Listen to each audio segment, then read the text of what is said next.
রাব্বানী যে মেরাজ সম্পর্কে আলোকপাত করেছেন, যে মেরাজ কেন হয়েছিল সেই সম্পর্কে আমি বলতে আছি। যা উলামায়ে হাক্কানের ধারণা যে মেরাজ এই জন্যই হয়েছিল। বিরাদারে ইসলাম, আল্লাহ কোরআনের মধ্যে ইরশাদ করেন, ইন্নাল্লাহা আশতারা মিনাল মুমিনিনা আনফুসাহুম ওয়া আমওয়ালাহুম বিআন্না লাহুমুল জান্নাহ। মুহাব্বতে বলেন সুবহানাল্লাহ। আল্লাহ ইরশাদ করেন, প্রথম পয়েন্ট আমার জালসার, আমার বক্তব্য, মেরাজ কেন হয়েছে।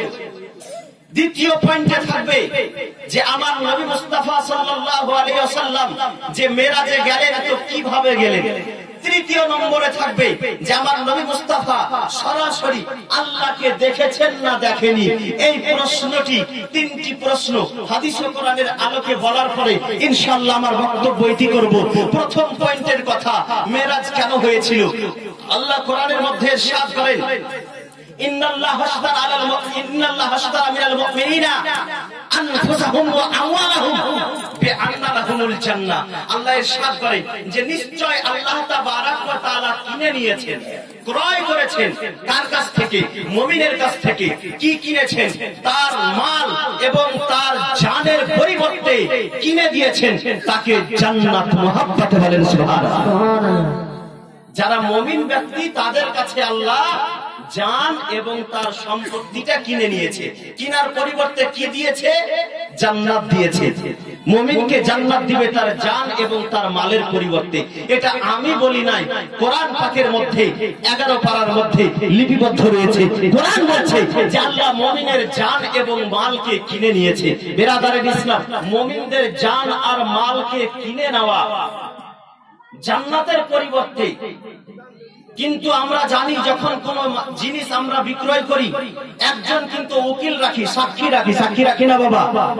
বেচা কিনা যখন করি, লক্ষ লক্ষ টাকার মাল যখন বেচা কিনা হয় তো সাক্ষীর দস্তখত পর্যন্ত হয়, সিগনেচার পর্যন্ত হয়, যে সিগনেচার করে দাও যে আমরা একে উকিল নিযুক্ত করে আমি এই সম্পত্তিটি বিক্রি করলাম। কিন্তু বেরাদার, আল্লাহ পাক যে আমাদের কাছে কিনে নিয়েছেন তার জন্য সবচাইতে বড় উকিল হলো আমাদের নবী মুস্তাফা।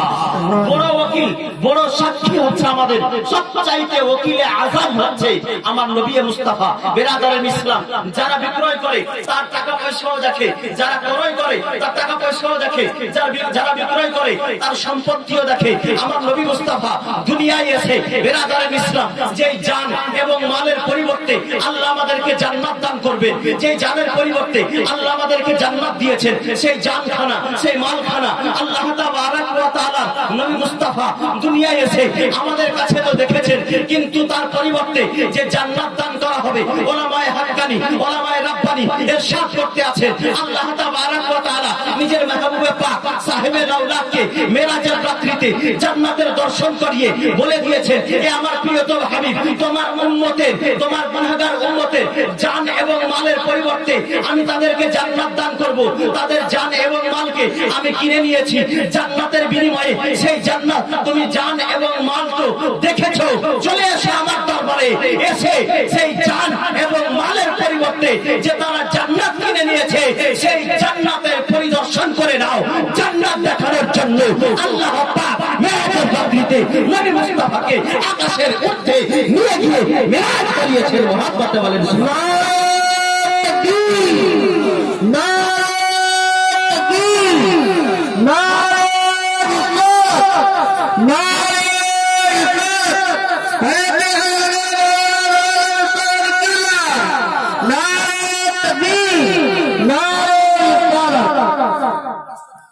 মাইক বিশাল হলেও কিন্তু কথা বলে টেস্ট হচ্ছে না।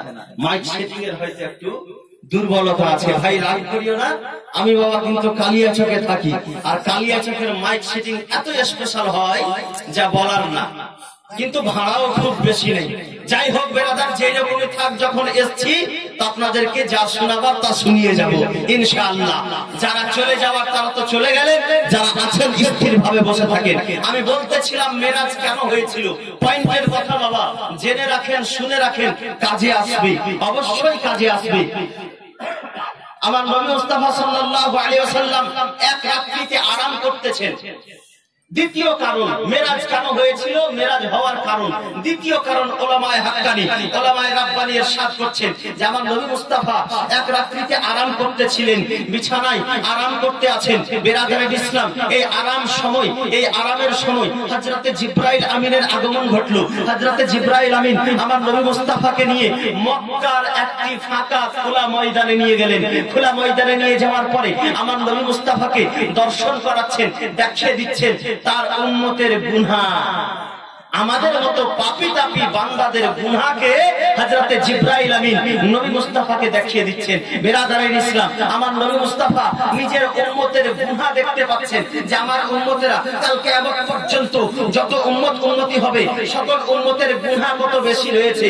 এই গুনাহ যখন দেখলেন আমার নবী মুস্তাফা গুনাহ দেখার পরে এত বেশি গুনাহ যা বয়ান করা সম্ভব নয়। আমার নবী মুস্তাফা এই গুনাহ দেখার পরে আশ্চর্য হয়ে গেলেন, ইয়া আল্লাহ আমার উম্মতের এত বেশি গুনাহ। হযরতে জিবরাইল আমিন বলেন, ইয়া রাসূলুল্লাহ, ইয়া হাবিবাল্লাহ, আপনার উম্মতের এত বেশি গুনাহ রয়েছে আর আপনি আরাম করতে আছেন। যেই নবীর উম্মতের এত বেশি গুনাহ হয় সেই নবী কখনো আরাম করে না। বেরাদারে ইসলাম, আমার নবী মুস্তাফা সেই দিন থেকে সেই রাত্রি থেকে এত বেশি ইবাদত করতে লাগলেন। আমার নবী মুস্তাফা খোদার দরবারে আলিজা পেশ করলেন, ইয়া আল্লাহ, হে রব্বে কায়নাত, আমার উম্মতের যা গুনাহ দেখলাম, আমার উম্মতের যত বেশি গুনাহ দেখলাম যে আমার উম্মত তো সবাই গুনাহতে হাবুডুবু খেতে আছে। ইয়া আল্লাহ, আমার উম্মতের গুনাহ কিভাবে ক্ষমা করানো হবে, আমার উম্মতের গুনাহ কিভাবে মাফ করিয়ে দেওয়া হবে। আল্লাহ তাবারাক ওয়া তাআলা বললেন, হে আমার প্রিয়তম হাবিব, তুমি যত বেশি রাত্রি জাগরণ করে নিজের উম্মতের মাগফিরাত কামনা করবে তত বেশি তোমার উম্মতের গুনাহ মাফ হয়ে যাবে। তুমি যদি সারা রাত্রি জেগে উম্মতের গুনাহ মাফ করাও তোমার সমস্ত উম্মতের গুনাহ মাফ হয়ে যাবে। যদি অর্ধেক রাত্রি জাগো অর্ধেক উম্মতের গুনাহ মাফ হয়ে যাবে। বেরাদারে ইসলাম, আমার মতো পাপী তাপী উম্মতকে আমার নবী মুস্তাফা কত ভালোবাসতেন, আমার নবী মুস্তাফা কত প্রেম করতেন, আমার নবী মুস্তাফা কত খেয়াল করেছেন যে সারা রাত্রি জেগে আমার নবী মুস্তাফা ইবাদত করতে আরম্ভ করলেন। বুখারীর হাদিসের মধ্যে আছে, শাইখুল হাদিস সাহেব এখানে বসে আছেন, আপনারা পরবর্তীতে জিজ্ঞেস করতে পারেন আমার নবী মুস্তাফা যখন সারা রাত্রি জেগে ইবাদত করতেন, উপাসনা করতেন, আমার নবী মুস্তাফা পা মোবারক ফুলে যেত। বেরাদারে ইসলাম, এমনটা হয়ে গিয়েছিল মনে হচ্ছে পা ফুলে ফেটে রক্ত বেরিয়ে যাবে। আমার নবী মুস্তাফা একমাত্র গুনার জন্য এত কষ্ট করতেন, আমার নবী মুস্তাফা একমাত্র গুনাহগার উম্মতের জন্য এত কষ্ট করতেন। আর হায়রে আমরা গুনাহগার উম্মত, নবীর জীবনী 1 ঘন্টা বসে শোনার তৌফিক হয় না, বাড়ি যাওয়ার জন্য ছটফট করি। এই বেরাদারে ইসলাম, আমার নবী মুস্তাফা এই আমাদের মতো গুনাহগার উম্মতের জন্য সারা রাত্রি জেগে এত ইবাদত করতে আরম্ভ করলেন। মহান স্রষ্টা রব্বে কায়নাত আমার নবী মুস্তাফার কষ্ট দেখে, ইবাদতের কষ্ট দেখে উম্মতের গুনাহ মাগফিরাত করিয়ে দেওয়ার জন্য যে আমার নবী মুস্তাফা নিজের উপরে কষ্ট নিতেন, ইবাদত করতেন, তা দেখে আল্লাহ তাবারাক ওয়া তাআলা কোরআনের মধ্যে ইরশাদ করলেন, হে আমার প্রিয়তম হাবিব, ইয়া আইয়ুহাল মুযাম্মিলু কুমিল লাইলা ইল্লা কালিলা সুবহানাল্লাহ। আল্লাহ ইরশাদ করছেন, হে আমার প্রিয়তম হাবিব, রাতের কিছু অংশ তুমি ঘুমিয়ে যাও, রাতের কিছু অংশ তুমি আরাম করে নাও। বেরাদারে ইসলাম, আল্লাহ তাবারাক ওয়া তাআলা আমার নবীকে আরাম করতে বলছেন। আমার নবী কি করছেন?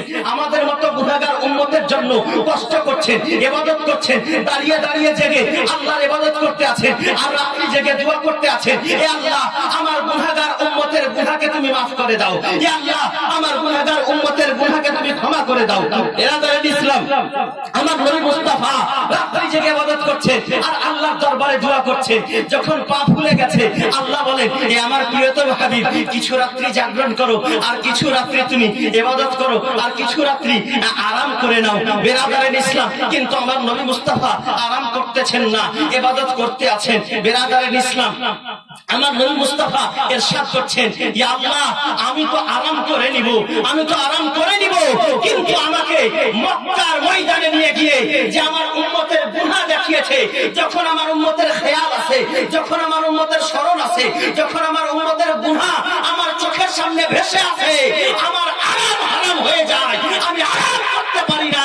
আমার উম্মতের গুনাহ দেখে আমি এতই আশ্চর্য হয়েছি, এতই দুঃখিত যে আমার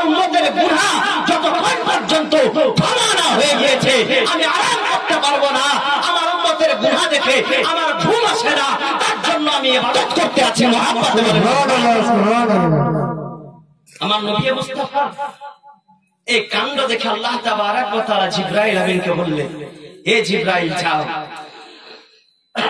আমার নবী মুস্তাফাকে তুমি তার উম্মতের গুনাহ দেখিয়েছো, আমার নবী মুস্তাফাকে তার উম্মতের গুনাহ দেখিয়েছো, ফলেই তিনি আর আরাম করতে পারছেন না। বেরাদার, আমরা এত গুনাহগার হয়ে কি করে আরাম করতে পারি? আমাদের কি ইবাদত করা কর্তব্য নয়? আমাদেরকে আল্লাহ তাবারক ওয়া তাআলার দরবারে মাগফিরাত চাওয়াটা কি আমাদের কর্তব্য নয়? বেরাদারের ইসলাম, কিন্তু আমরা ইবাদত করি না, রিয়াজত করি না, সব সময় গুনাহ খাতায় ডুবে থাকি, আবার টাঙ্কা হাত ছিতরিয়ে আরাম করতে থাকি। বেরাদারের ইসলাম, কিন্তু আমাদের গুনাহ মাফ করানোর জন্য আমার নবী মুস্তাফা নিজের ঘুমকে হারাম করে নিয়েছেন। ঘুমাতে পারছেন না, আরাম করতে পারছেন না, আমাদের গুনাহ দেখে আল্লাহ ইরশাদ করছেন, এ জিবরাইল আমিন যাও, আমার নবী মুস্তাফাকে আমার দরবারে নিয়ে এসো। সে তার উম্মতের গুনাহ দেখেছে, কিন্তু আমার রহমত দেখেনি। মুহাম্মদে বলেন সুবহানাল্লাহ।